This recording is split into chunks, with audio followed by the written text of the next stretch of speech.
Everything was going to fall apart. A millionaire was about to sign a contract that would destroy his business. But then his secretary leaned over and whispered something. What happened next turned the entire room upside down. Before we start, leave a comment and indicate which city you are sharing from. And at the end, don't forget to rate this story from 0 to 10. Enjoy the story. There's a moment, just before everything collapses, where life still smiles at you. That moment, for me, came at 7:46 a.m. on a Thursday. I was sipping espresso in the corner of my penthouse, the city skyline glittering with promise. The deal we'd been chasing for 18 months, the one that could triple the value of my company, was finally coming together. By noon, the ink would be dry. By evening, I'd be on every financial magazine cover in America. I was about to become a legend. My name is Grant Whitaker. Billionaire. Founder of Titan Edge Technologies. A man with a past I've polished to perfection and a future I've bought in advance. So why, just minutes before signing the biggest contract of my life, did I feel like I was being led straight into a trap? The answer came in the form of a woman I barely noticed. A woman most people didn't notice. Her name was Elise Monroe. And she saved my life. It started with a whisper. "Mr. Whitaker," she said, her voice low, eyes flicking around the boardroom like a secret agent in a war movie. "I need to speak with you. Alone." I remember blinking at her like she was speaking Mandarin. Elise was my secretary's secretary, technically under admin but too sharp to stay there. She'd joined us 6 months ago, showed up early, left late, and never raised her voice. The kind of person people overlook until it's too late. And today, apparently, was too late. "I'm about to sign a $2.4 billion deal," I told her, smiling tightly. "Now's not the best time." She didn't flinch. "Sir, that deal is a setup. I can prove it. Just give me 5 minutes." I don't know what made me listen. Maybe it was the way she said, "prove," like she already had.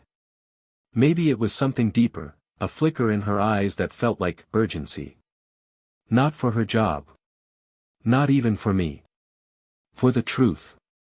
I dismissed the board temporarily and followed her into a side room. Talk. She didn't waste time. "I used to be a senior data analyst at the SEC," she said. "Until I blew the whistle on an insider ring. They buried me. Blacklisted me. I took the first job I could find to stay afloat. That brought me here. And what I've seen in the last 3 weeks." She pulled out a USB drive. "Is exactly what they tried to destroy me for. What I saw on that drive made my blood turn to ice. Emails. Dummy accounts. Ghost vendors. The acquisition deal I was about to sign with Virex1 wasn't a merger, it was a corporate hijack. Hidden clauses would transfer controlling shares to shell companies. My own CFO, my friend of 10 years, was in on it. So was our lead counsel. They were selling me out. Piece by piece. "Elise," I said slowly, "if this is true, why come to me now?" Her gaze didn't waver. "Because I know what it feels like to be silenced. And I know what it costs to do the right thing. You still have a choice." I didn't. I never signed the deal. Instead, I launched a full internal investigation under the radar. Quiet meetings. Code names. A forensic audit Elise led with terrifying precision. She was brilliant. And brave. Every document she brought forward was another blade against the web of lies that nearly took everything from me. And me?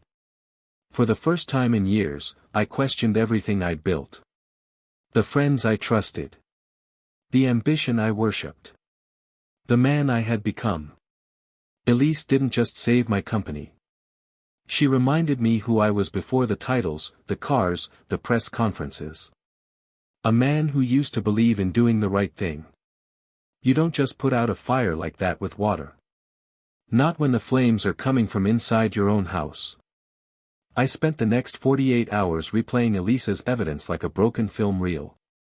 Each click of the mouse peeled back another layer of betrayal, fake contracts signed under my name, offshore transfers routed through shell companies, phone logs between my CFO and someone listed only as V.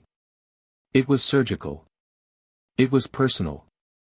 And I never saw it coming. I wanted to scream. To storm into my boardroom and flip the table. But Elise's voice kept echoing in my mind, "They're counting on your pride. That's how they'll win. Don't let them." She was right.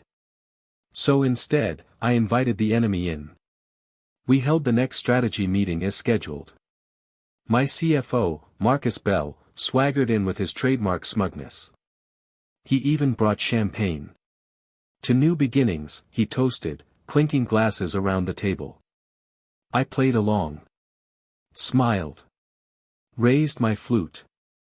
I even laughed at his joke about the Virex One CEO looking like a Bond villain. But inside, I was studying them all. Who looked too relaxed? Who avoided eye contact? Who stole glances at Marcus before speaking? It felt like sitting at a poker table with people holding knives under the felt. I just needed time, and Elise was buying it for me. In a hidden corner of Titan Edge's underground parking lot, we converted my vintage car garage into a war room. Only 3 people had access: Elise, myself, and one of my oldest allies, Leo Grant, a retired cybercrimes investigator I trusted like a brother. While Elise decrypted emails and ran forensic traces, Leo dug into Virex One's silent partner, V Holdings. What he found nearly knocked the breath out of me. "You're not gonna believe this, Grant. V Holdings is a front. Registered in Belize but operated through Zurich. Guess who set it up? Don't say it. Your legal counsel's husband. He's been laundering contracts for 3 companies we flagged as hostile investors." That was it. Now it wasn't just betrayal. It was war. Meanwhile, Elise's brilliance kept unfolding. She didn't just expose the fraud. She anticipated the cover-up. "They're wiping the audit trails," she said one evening, eyes rimmed red from hours without sleep. "But I've been copying server shadows for weeks." "You were preparing for this?" "I've been preparing since they silenced me at the SEC." Her pain showed sometimes. In the way she flinched when someone raised their voice. In the way she hesitated before entering elevators with men in suits. But beneath all that was something fierce. Something that made me see her. Not as a subordinate. Not even as a savior. But as someone I hadn't met in a long time. Someone who believed in truth. On the 3rd night of our secret investigation, Elise fell asleep at the desk. I covered her with my coat and just stood there. Looking at her. At the woman who had risked everything to save a man with everything to lose. And for the first time in my life, I wanted more than revenge. I wanted redemption. They say you know your enemies. But nothing prepares you for when they wear your logo on their chest. It was 8:03 a.m. when I walked into the executive floor and caught the tail end of Marcus Bell's morning pep talk to the finance team. Everyone laughed politely. But behind the smiles, I could feel it, cracks forming beneath polished shoes and tailored suits. And I knew something else now: they were watching me. Elise confirmed it that same afternoon. "They've planted spyware on your office devices," she said bluntly. We were sitting in the server substation below Titan Edge, her temporary lab of blinking lights and buried secrets. Elise handed me a small recorder with a grainy voice clip. It was me. 2 nights ago. Talking to Leo. Clear as day. "They're either panicking, or confident," Leo muttered. "Both," Elise corrected.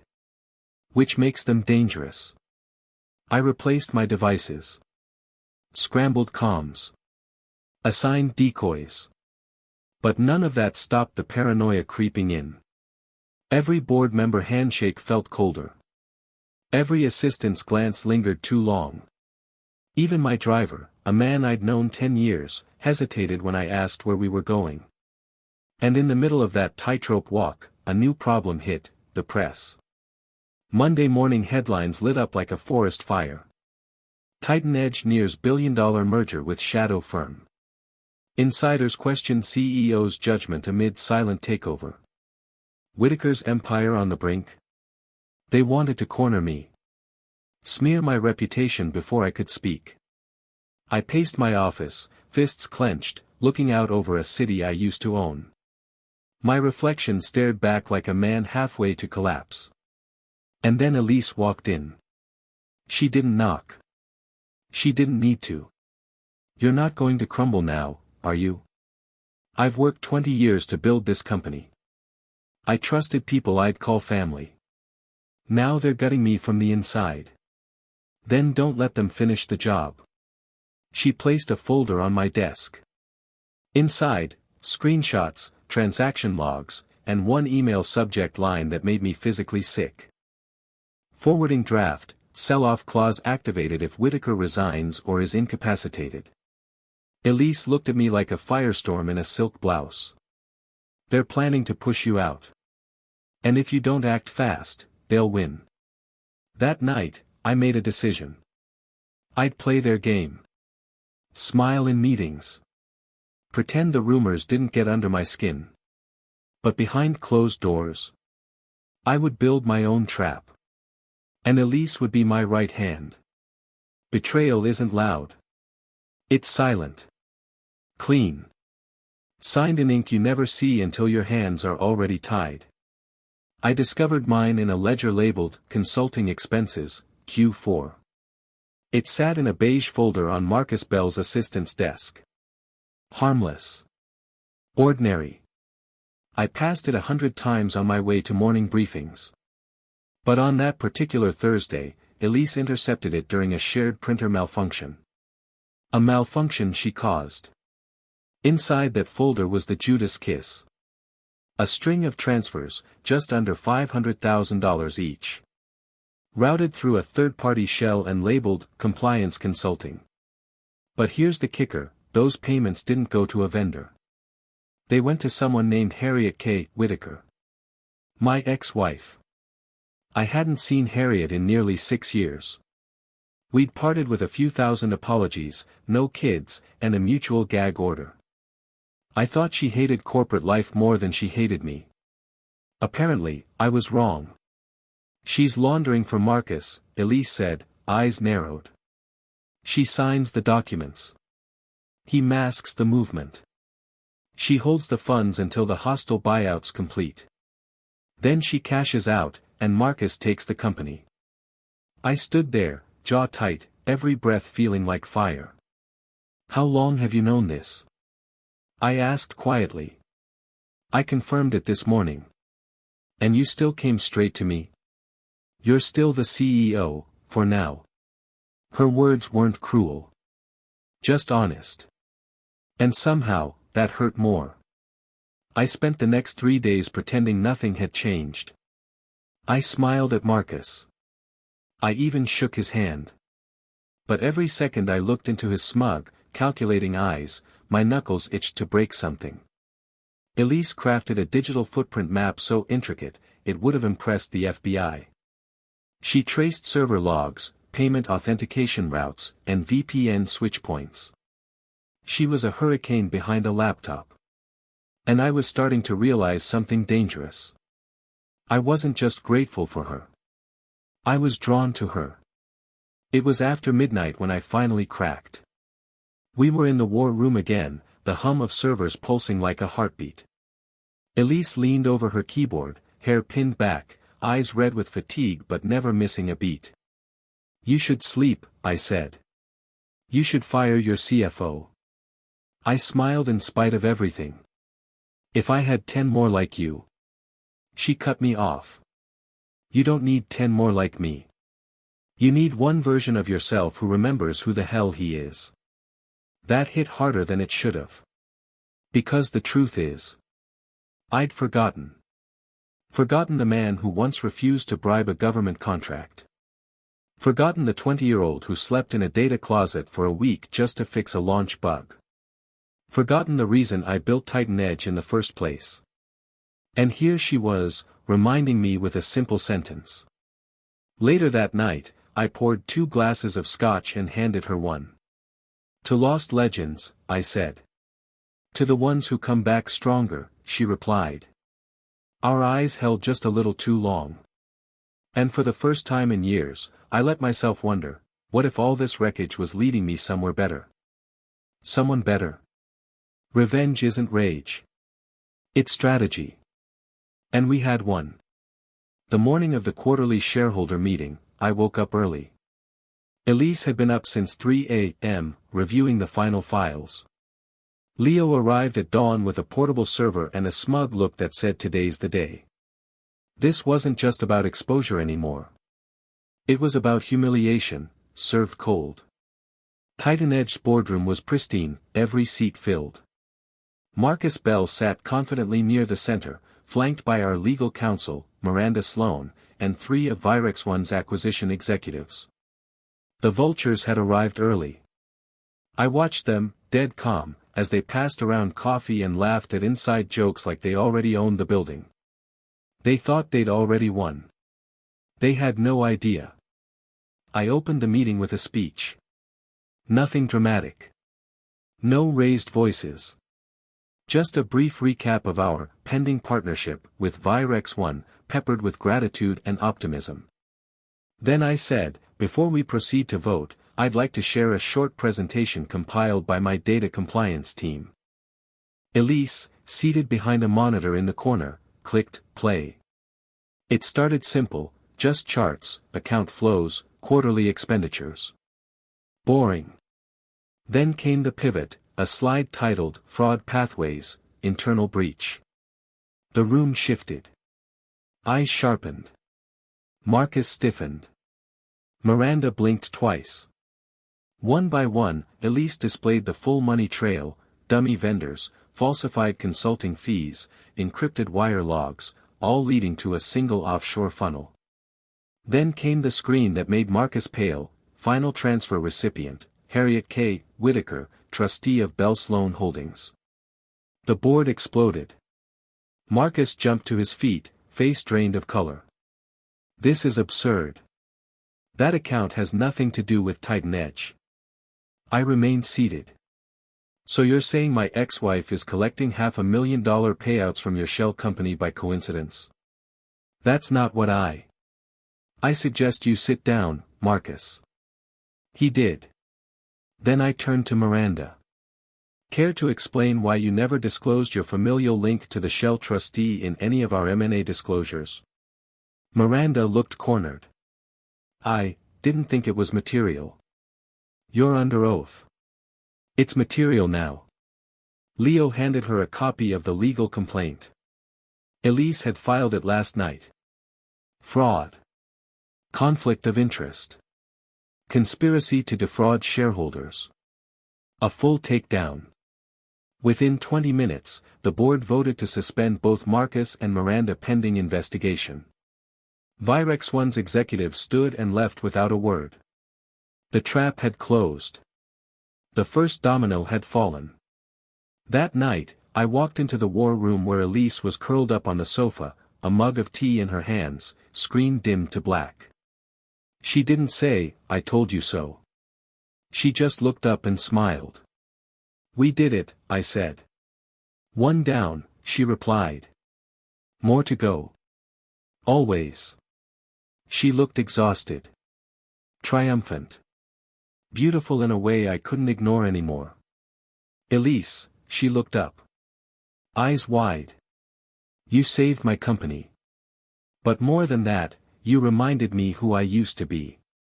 I stepped closer. "And who I want to be again." She didn't answer. Not with words.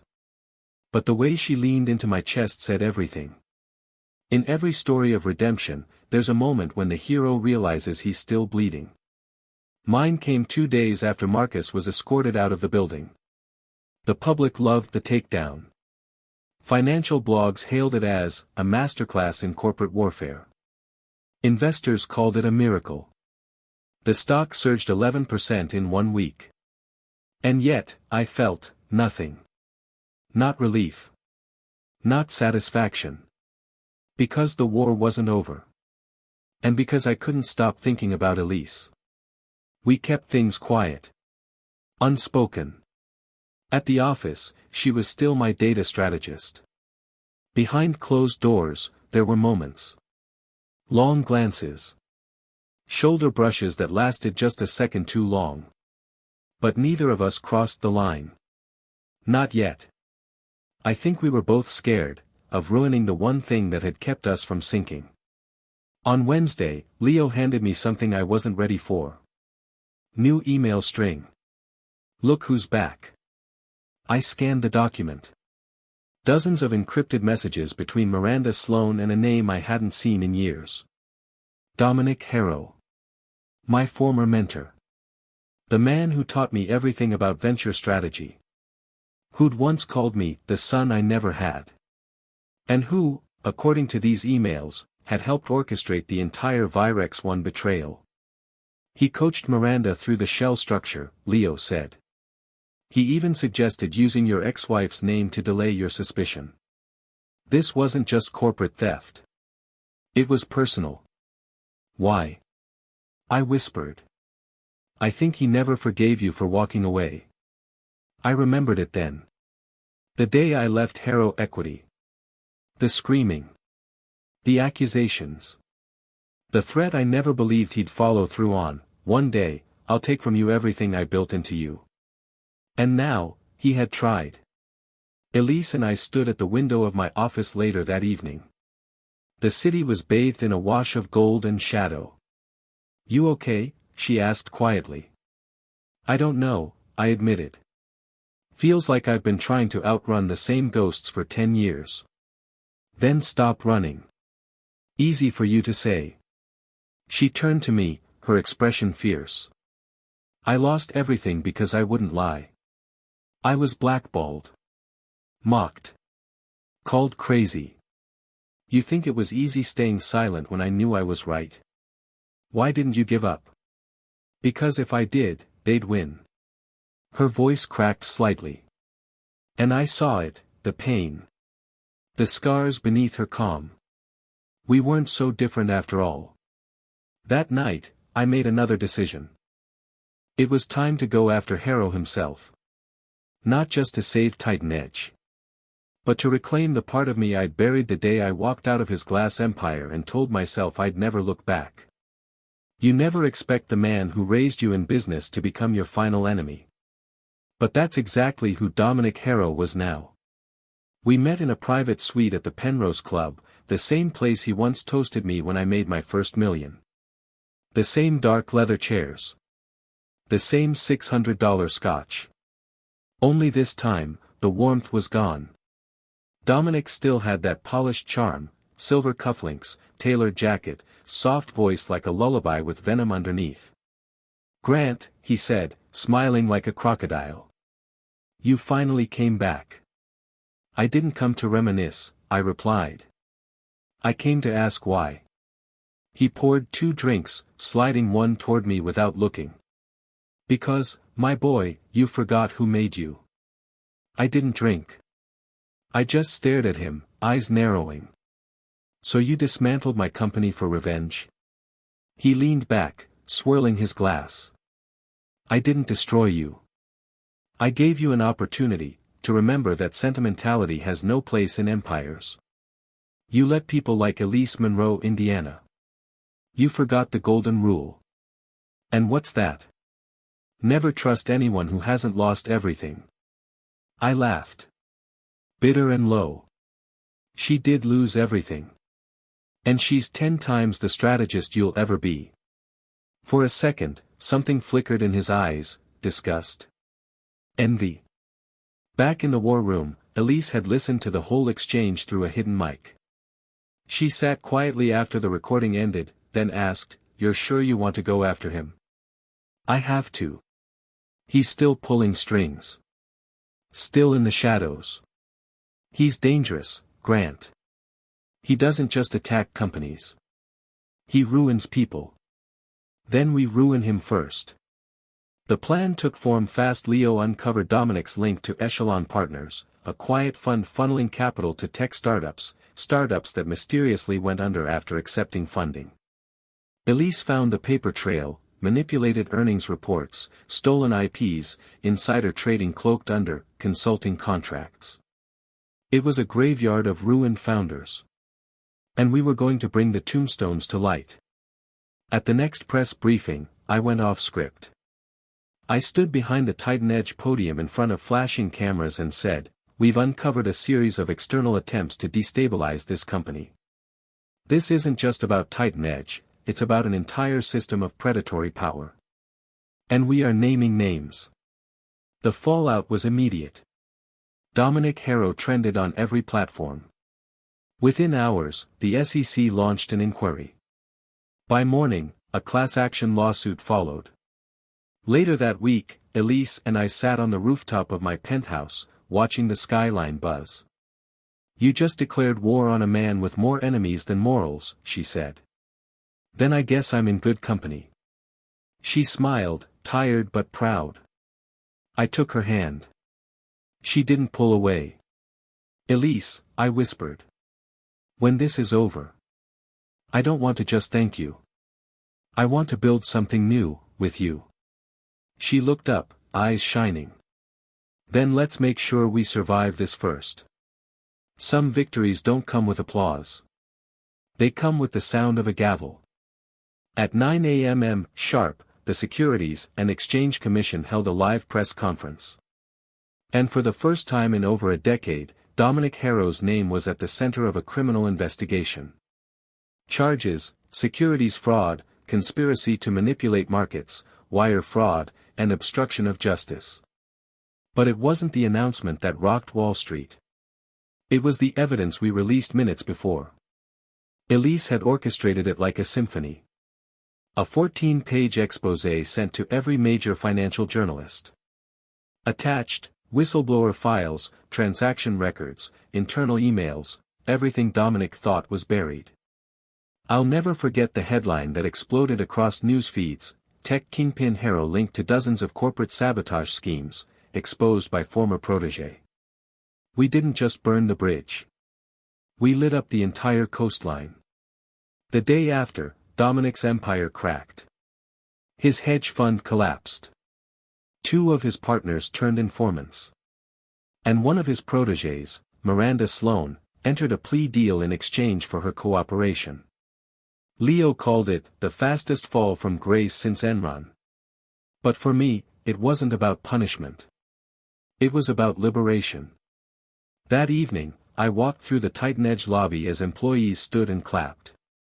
Not just because we'd survived, but because we'd changed. Elise stood beside me, smiling but reserved as always. I leaned toward her. "This place doesn't just owe you gratitude. It owes you history." "I don't need a plaque," she replied. "No," I said, "but you deserve a title." She raised an eyebrow. "What kind?" "Partner." We announced her official promotion the next day, Chief Strategy Officer. Some in the boardroom hesitated. Others whispered. But Elise didn't flinch. She walked in wearing a navy power suit, hair pinned tight, eyes calm like a general walking onto a battlefield. And when she spoke, clear, sharp, and eloquent, every doubt dissolved. She wasn't just the future of Titan Edge. She was Titan Edge. That night, I took her to the same rooftop where we'd shared tea during the storm weeks ago. But this time, the city wasn't on fire. It was glowing. "I don't want to do this alone anymore," I said. "You're not," she replied. I reached into my jacket pocket. She blinked. "Grant, I know it's fast. I know we've been through hell. But I've seen the worst in people. And you showed me the best. I don't want to wait for the perfect moment. I want this one." I opened the box. She stared at the ring. No words. Then she whispered, "Yes." Sometimes, the real story begins after the final chapter. 3 months after the collapse of Harrow's empire, Titan Edge had not only survived, it was thriving. We launched a new initiative called Integrity Ops, a division dedicated to internal transparency and corporate ethics. Elise's idea. Naturally. She gave the first public speech. I watched her on stage, standing tall, composed, fierce. Her voice echoed through the hall, not loud, but undeniable. "We're not just rebuilding a company," she said. "We're rebuilding trust. And it starts right here." Investors praised her. The press adored her. But the employees? They believed her. And that made all the difference. I thought being a CEO meant keeping your heart locked behind bulletproof glass. But Elise shattered that illusion. She brought warmth into rooms filled with contracts. She asked the kind of questions that made boardrooms go silent, and then come alive again. And she reminded me that leadership isn't just about vision. It's about courage. We bought out 3 of Dominic's old shell firms and turned them into grants for young entrepreneurs who'd been sabotaged by his schemes. Elise personally selected the first 10 recipients. "No one gave me a second chance," she told me. "So now I give them away like oxygen." It was the first time I saw her cry. Not from pain. But from purpose. One night, after another long board session, we slipped away to our rooftop. Same view. Same city. But everything had changed. "You know," I said, handing her a glass of wine, "I used to think power was the end goal. And now? Now I think power is just a tool. It's what you build with it that matters." She smiled softly. "Then let's keep building." We kissed under the skyline that once mocked me with its silence. Now it sang.